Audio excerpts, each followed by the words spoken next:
CBS Radio Mystery Theater presents...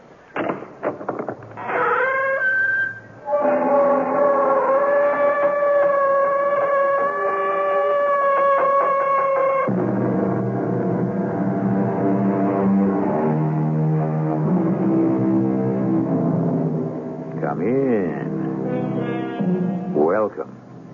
I'm E.G. Marshall. The last I heard, there was an alchemy school in Utah giving a 2-week course in how to change lead into gold. A prestigious university was bestowing a bachelor's degree in magical studies, and someone was offering subscriptions to a newsletter for witches. I'm old enough to remember when such things would have been laughed out of existence. But nowadays, who's laughing? Wouldn't you like to control things, people, events? Well, I don't think it's possible. But if it were?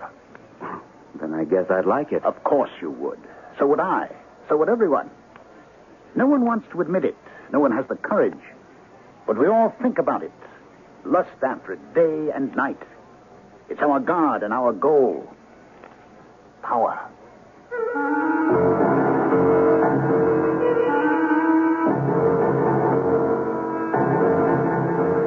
Our mystery drama, Son of Satan, was written especially for the Mystery Theater by Elspeth Eric and stars Gordon Gould and Ralph Bell.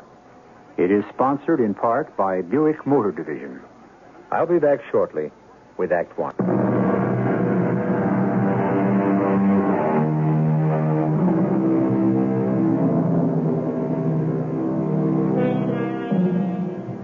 It's a coastal town, not far from a major metropolis. There are few high-rise buildings and a great many houses, none of them very new. Many of the streets are bordered on both sides with trees, and at night the town is very quiet. On one such tree-lined street, on one such quiet night, 2 men are walking, one a short distance behind the other. The one who trails calls out, Sam? Is that you, Sam? Sam, it's Tony. Sam, wait.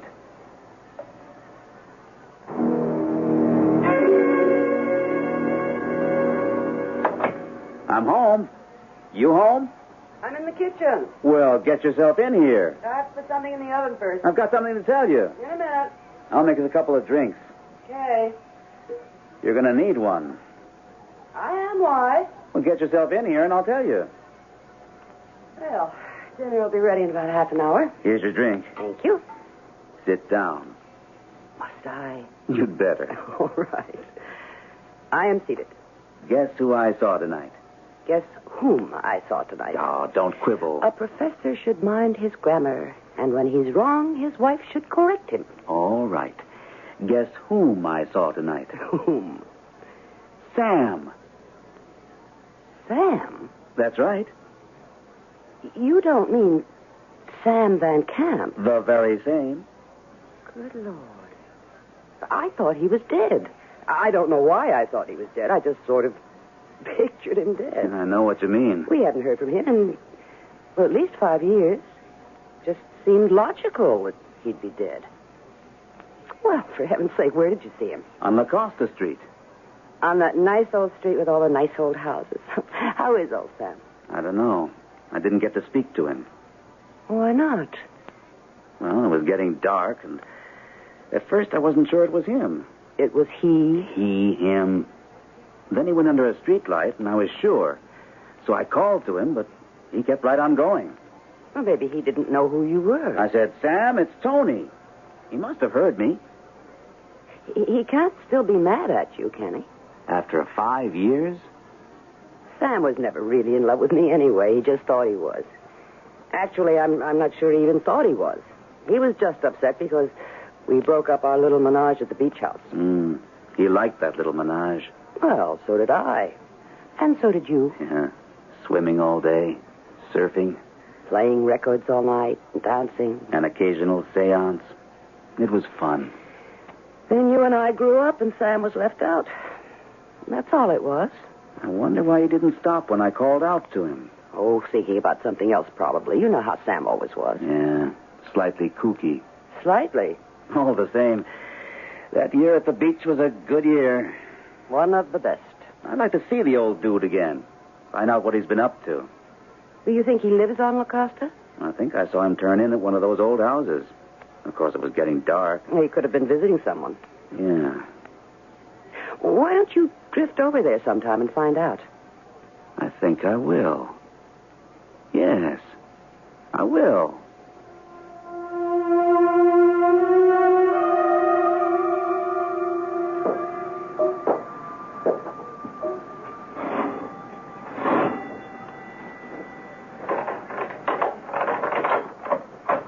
Yes? Sam. Well, it's Tony. Tony Marsh. Why, Tony. I didn't know if you lived here or not. How are you, Tony? Oh, great. Swell. Fine. You? Marvelous. Okay to come in for a minute? Oh, yes, sure. Of course. I said come in. Thanks. I won't stay. Come in. Sit down, eh? You're looking fine, Sam. How did you find me? Well, actually, I saw you on the street a few nights ago. You did? Well, why didn't you say something? Well, I did. I said, "Is that you, Sam?" Because I wasn't 100% sure. Then I was sure, so I said, "Sam, it's Tony." But you kept right on walking. Kind of hurt my feelings. Sam. Huh. Oh, sweet shades of the past. Come again? Was I ever Sam? Well, you certainly were to me. And to Rowena. How is Rowena? Fine, fine. Rowena's fine.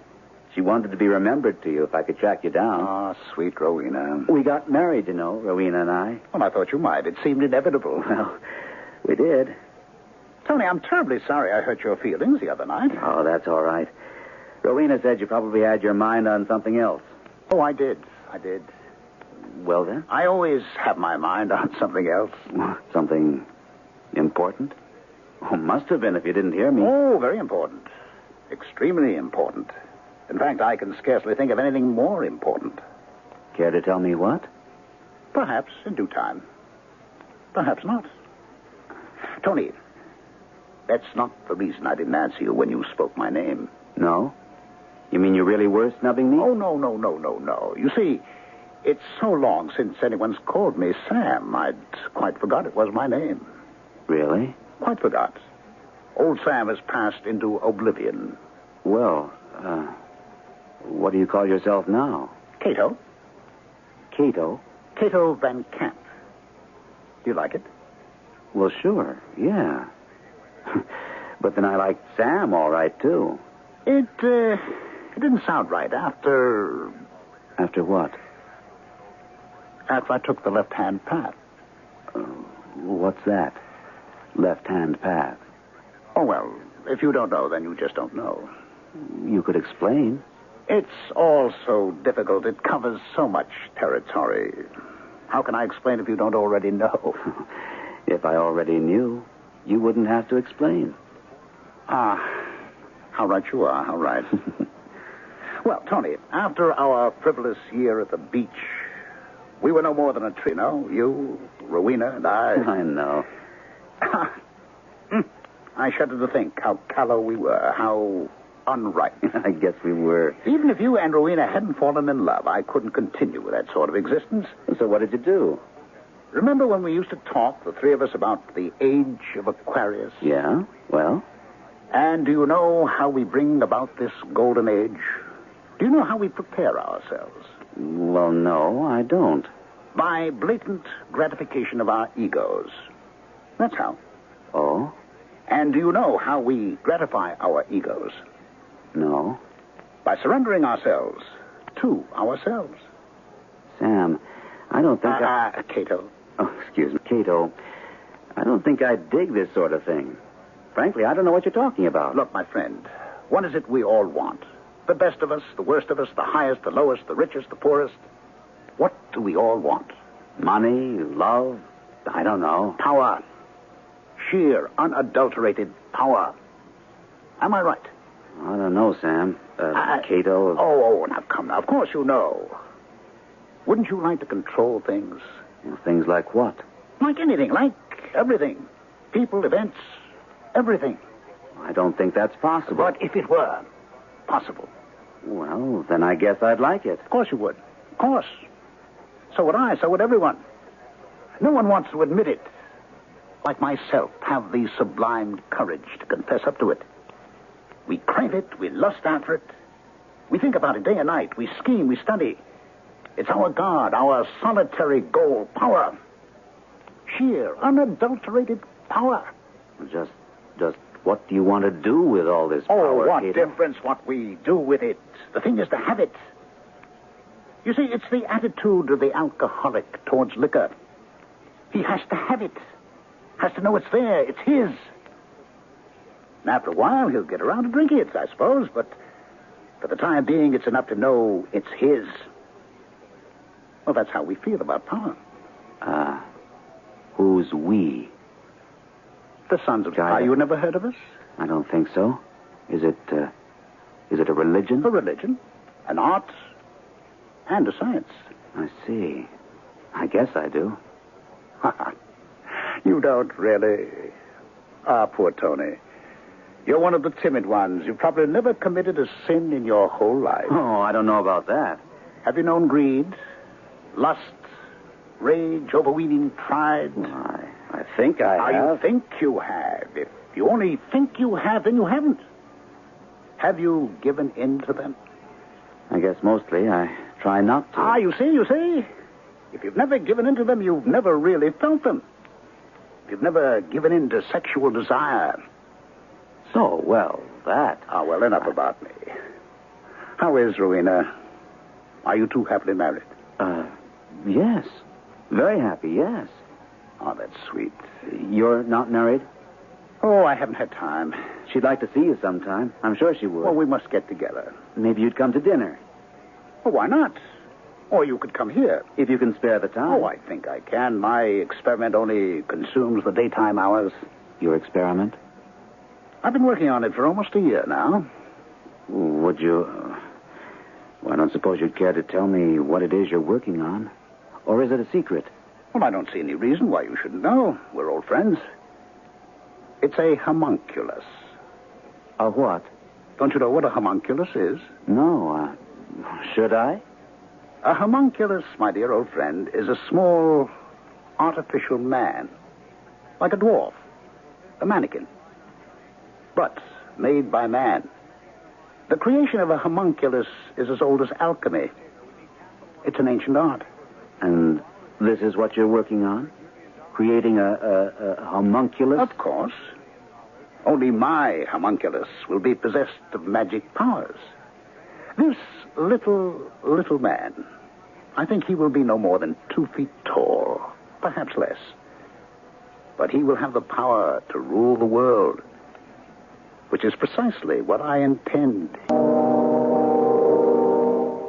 What is the mystique of power? Everyone likes to think he has some influence. I know I do. That his opinion is listened to, respected. That he can even affect some decisions. But power over other human beings, power to help can turn into power to hurt. Power to raise up can become power to strike down. Power to create transmutes into power to destroy. A formidable thing, power. I'll come back to you shortly with Act 2.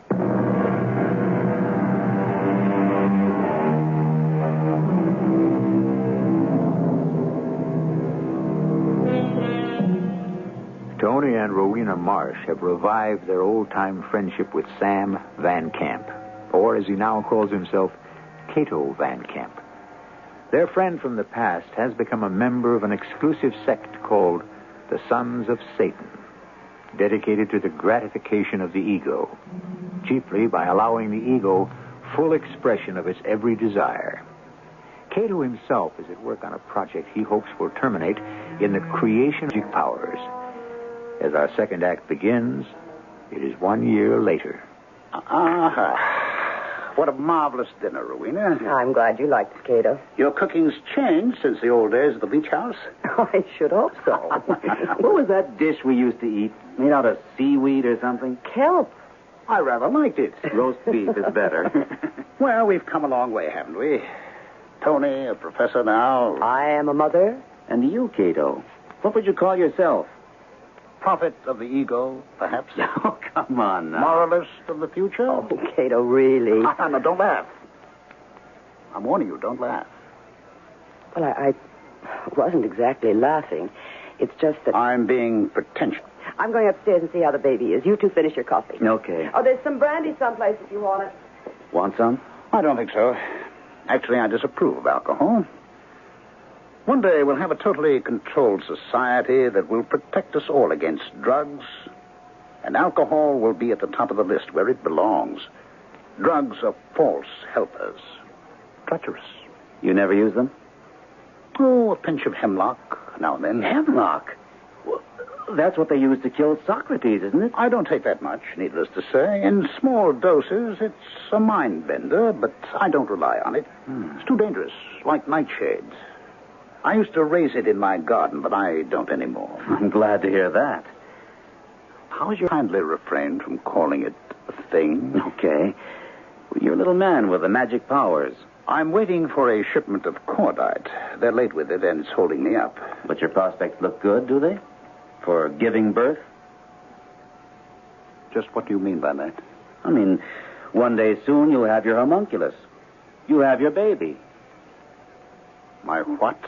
Your baby. That's what you want, isn't it? Are you crazy or something? I looked up homunculus in the dictionary. It means a little man, as mannequin. I told you that. First time you came to see me, I told you that. Yes, but it also means fetus.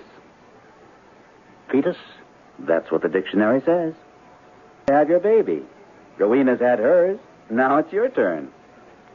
That's not excruciatingly funny, in case you thought it was. I guess not. By the way, have we ever thanked you for being so kind and thoughtful? All during the pregnancy and ever since. Rowena appreciated it. Oh, but I adore Rowena. And you've been wonderful with the baby. Not just all the presents, sitting with him and all that. But I worship the baby. Sometimes you forget to tell people things, you know. I just wanted to say that I'm glad we all got together again. We should never have been apart. Yeah. Well, those things happen, unfortunately. Oh, look, I ought to be getting on home. It's early. Yes. Well, if you must, you must. I'm sorry to eat and run. No, that's all right. I'll see you soon. My house next time. You bet. Night, Rowena. You leaving? I have to. Lovely evening. Many thanks. You're welcome. Anytime. Tony, just a slave to my project. I'll give my love to the little homunculus. Don't joke about it. Sorry. One day you'll see. That little man is going to take over the whole world, be in charge of everything. And when that day comes... Yes? What then? Watch your step, that's all. Just watch your step.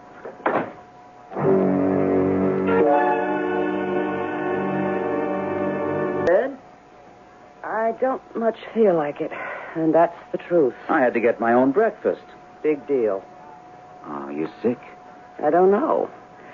I'm not well, I don't think. Hold everything. I'll take your temperature. Cato have a good time last night? Yeah, I think so. Now, here, stick this in your mouth. He went home early.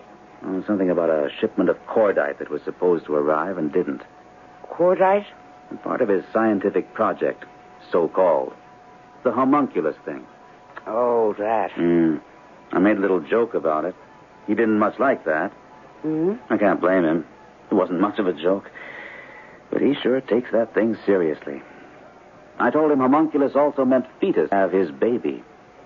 He didn't know homunculus also means fetus. And for some reason, it annoyed him. Upset him. Okay, let's have the thermometer. Poor Cato. Why poor Cato? Holy Moses.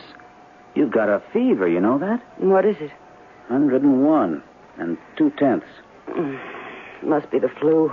Look, I'll call and tell them I won't be in. Oh, no, don't do that. I can't leave you alone here with the baby. You shouldn't get out of bed. I'll call the doctor. No, not yet. I'll take some aspirin. 100 and... Tony, don't, please. It's just the flu or a virus. Well, I'm going to call the university and tell them I won't be in. Now, don't do that either. You can't stay alone here. Take care of the... Call Cato. He'll come over and sit with me. That's an idea. And he's wonderful with the baby. Good idea. I wouldn't do this, but I've got that meeting with the dean. I can cancel the classes, but the meeting's important. Yes, hello. Cato, this is Tony. I have a favor to ask of you. Yes, Tony. Rowena's come down with something. Flu, she says. And I have to go to the university, meeting with the dean. And I was wondering, could you possibly... You want me to come over there? Well, she's running a fever, 101, little over. And there's the baby. Could you? Well, I was just cleaning up here. I really ought... I'll cancel my classes. I'll be there. I'll clean up here later. Oh, thanks. Make it soon. Right away. Thanks a lot. He's coming. Yeah, right away. He said he was cleaning up the joint, but he could do it later. Good old Cato. How do you feel? Fairly rotten. I hate to leave you, but that meeting's at 9. Now, you run along. Cato has his own keys. That's right, he has. You'll be all right till he gets here? I'll be fine. Sure you will. Cato will take good care of you.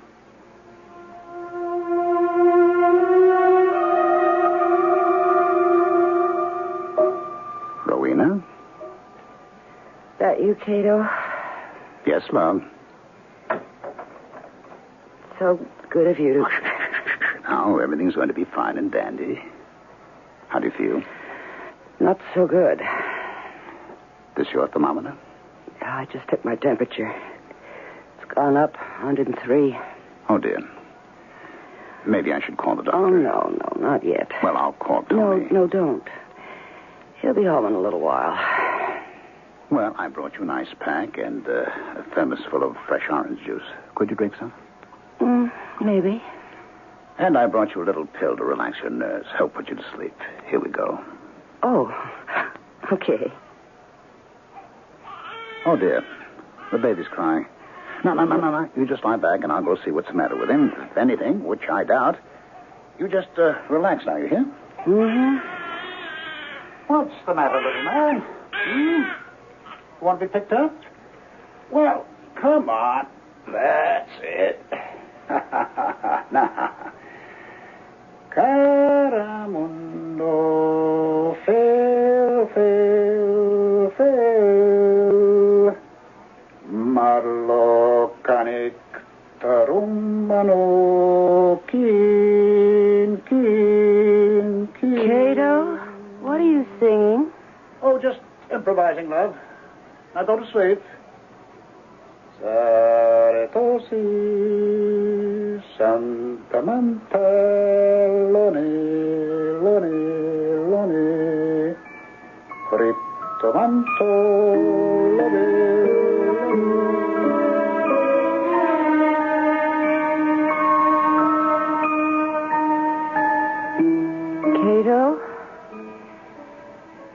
Cato, are you there? You want something, Rowena? How long have I been asleep? About half an hour. Well, it's the most amazing thing. I'm completely well. You mean that? I woke up feeling wonderful. I'm delighted. I took my temperature. It's normal. Fascinating. I don't know if it was that pill you gave me or what. Oh, I don't think so. Oh, maybe just the sleeping. Possibly. No, I'm going to call Tony. Would you hand me the phone, please? Here we are. Uh-oh. Baby's crying. Oh, he's hungry. As soon as I talk to Tony, I'll feed him. Strangest thing. I never felt better. Well, I'm going to get up and then I... Hello? May I have the dean's office, please? Thank you. Was the baby any trouble, Cato? No. I picked him up. Yes, is Mr. Marsh there? This is his wife calling. Thank you. I'm glad the baby didn't act up. He does sometimes. No? Me? It's me. Guess what? I'm well. Absolutely. Well, Cato came over and brought me an ice pack and some orange juice and a little pill. My fever had shot up to 103 by then. No, it's all right now. I went to sleep for half an hour, and when I woke up, I was well. Yes, I took my temperature. It's normal. I feel great. So, honey, you don't have to come home. As soon as I hang up the phone, I'm going to get up. Cato can go home and tend to his cleaning or whatever, and... Well, if you've already canceled your classes. Of course I want to hear what the dean said. Okay, I'll see you. Well, whenever you get here. But I don't want you to worry because I'm fine. I'm halfway out of bed right now. Okay, see you. I'm getting out of bed. Tony will be home pretty soon, so you don't have to worry about me. You can go home. Cato, you hear me? You are in the baby's room, aren't you? Cato? Why, I thought you were in here. Where did you go? Oh, good Lord. Oh, no. Oh, no.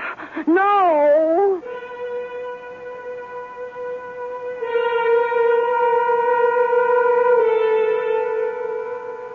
It's not often that a friendship allowed to languish for so long can be revived.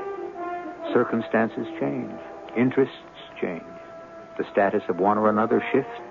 It's a rare thing when brought abruptly together after a long separation, friends discover that affection and compatibility still live, that they can pick up where they left off and go on. It's a happy discovery, but go on to what? That is the question that abides. We'll be back shortly with the final act.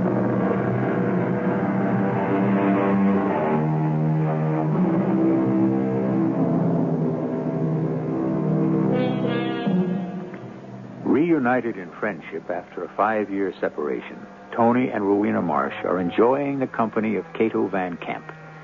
While Tony teaches at the university and Rowena becomes a mother, Cato works earnestly at producing chemically a homunculus, a tiny man with magic powers. When Rowena falls ill with an alarmingly high fever so that Tony can keep an appointment. Now, Rowena has awakened from a short sleep to find her temperature normal and her health restored. But when she searches for Cato in the baby's room... Cato, I thought you were in here. Where did you... Good Lord. Oh, no. Oh, no, no!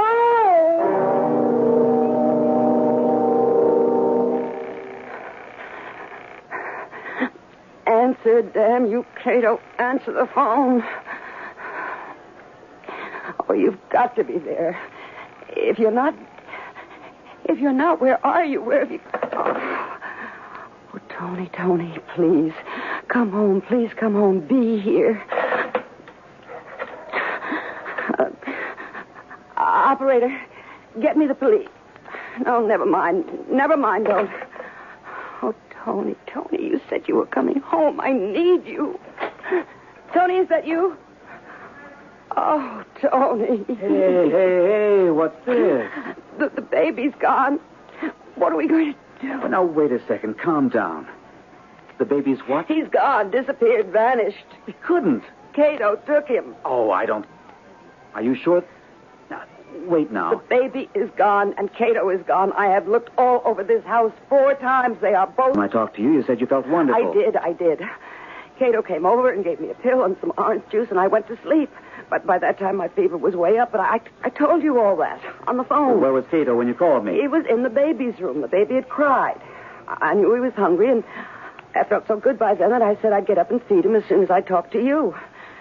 So after I hung up the phone, I got out of bed and went into the baby's room, and it was empty. The crib was empty, and Cato wasn't there. It's all crazy. Did you call Cato at home? Well, what do you think? I've called him 6 times, but nobody answers.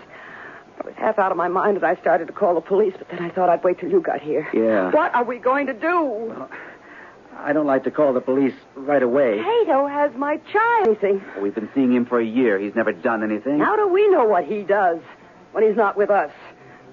Working on those insane experiments, practicing that nutty religion, Satanism, isn't that what you call it? Yes, but that doesn't mean... Well, it's not what you're thinking. I mean, they don't believe in murder. It's nothing like that, really. Believe me. You don't know. You've never met any of those sons of Satan except Cato. But he's been so good to us. He's been very sweet, a good friend. Tony, call the police. Tell them to go to Cato's house and arrest him for kidnapping. We don't know for sure. I want my baby back before that crazy monster kills him. Look, before we call the police, let me go over to Cato's house. He is not there. I told you he doesn't answer the phone. Maybe he's down in the basement in his laboratory. The baby. Then the baby must be in his house.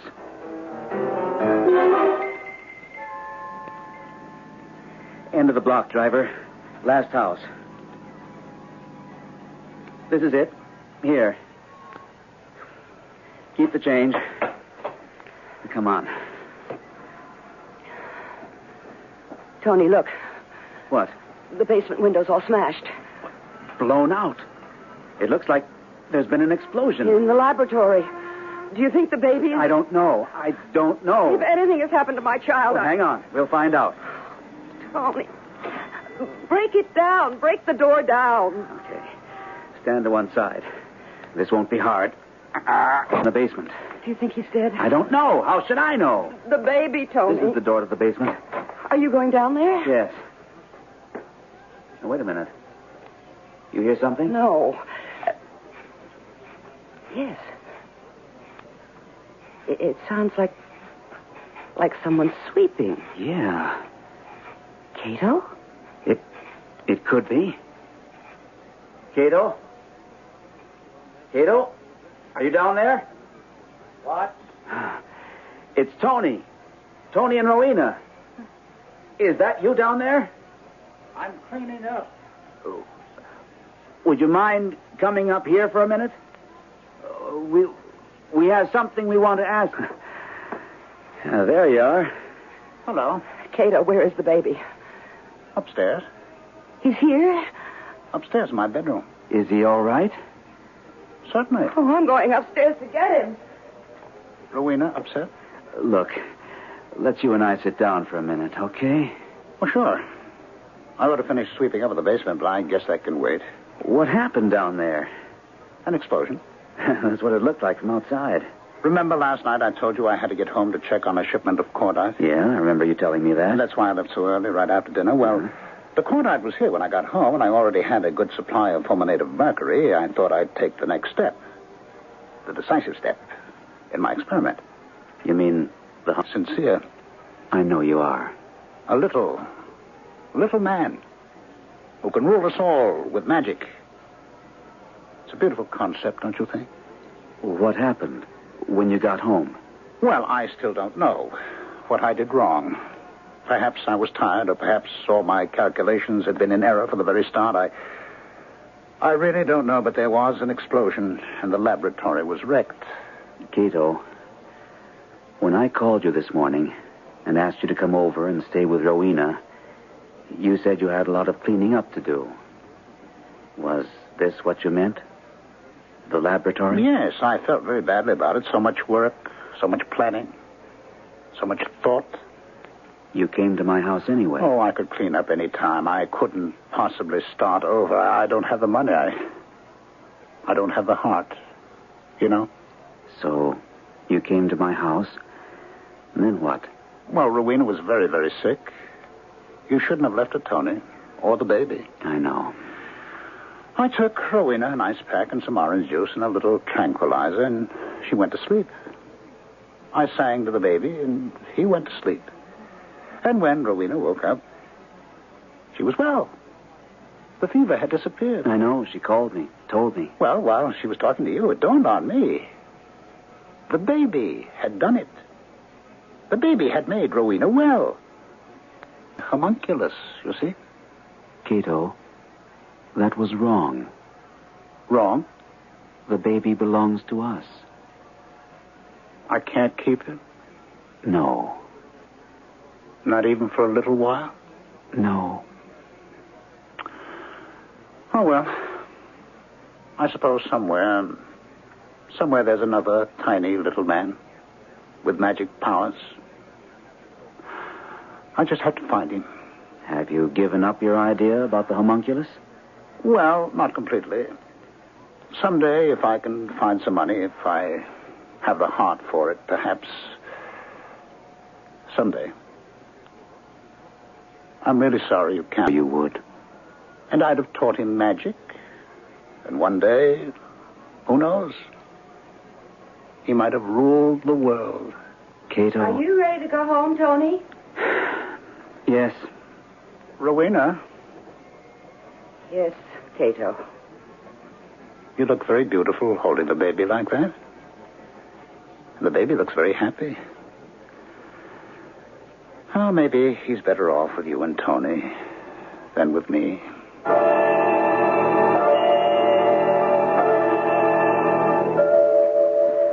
I wonder what Cato's doing now, alone in that house, with the ruins of his experiment. No, I couldn't care less. I think he should be put away sometime. Sorry for him. You are? Why? Oh, he wanted so badly to be a big man. And he never was anything, really. He wanted to be rich, but he didn't know how to go about it. He wanted to be loved, but he never was. Not really. But most of all, he wanted to be powerful, to run things. What's the point of being powerful and running things? I'd rather be happy. Yes, but it's very important to some people to have power. But Cato didn't want to get it the ordinary way. And he didn't want the ordinary kind of power. He wanted it to be magical. You know, he took the baby because once he taught him magic. Oh, what nonsense. I got well because I... Yes. Why did you? Why did you get well so suddenly the way you did? Well, I slept. That wasn't enough. That pill? That was just a simple tranquilizer. I got well because I had to. For the baby's sake. Yes. While I was sleeping, I realized that the baby was in the next room with Cato and that he wasn't safe there. That I must... That's what happened. And you don't call that magic? No. It's mother love, that's all. That's all? Very powerful magic. You know what Cato said to me about power that first day when I went to see him? I asked him what he would do with it if he had it. What would he do with it? I don't think he had any idea what he'd do with it. He said it didn't make any difference. The thing was to have it. He said it was the way an alcoholic feels about liquor. He has to know it's there. It's his. And that's how Cato feels about power. It's crazy. He said if he could keep our baby for a Here in this room. That's it. That's it. What? A baby's the only one who rules the world. His world. His little immediate world. That's what's wrong with Cato. Of course. What? He wants to be a baby again. He wants the power back that he had when he was a baby. Anytime he opened his mouth and yelled, somebody put something in it. He didn't have to work for it. He didn't have to deserve it. No, it all came to him by magic. The magical power of a baby. Oh, of course. It's all very clear. The only person with power, the only person with magic, is the baby.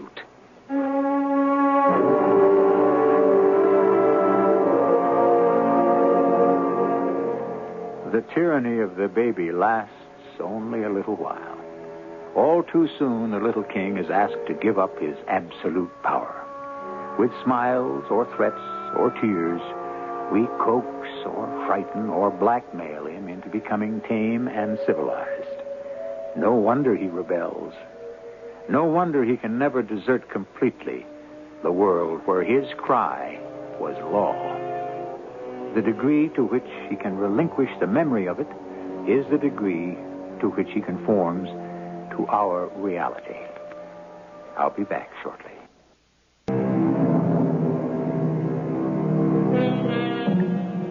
Poor baby. When he discovers that the world does not, after all, revolve around him. When for months it had seemed that it did. Now begins the laborious process of finding a place in that world, a place of warmth and welcome. He needs love. He needs money. Above all, he needs self-respect.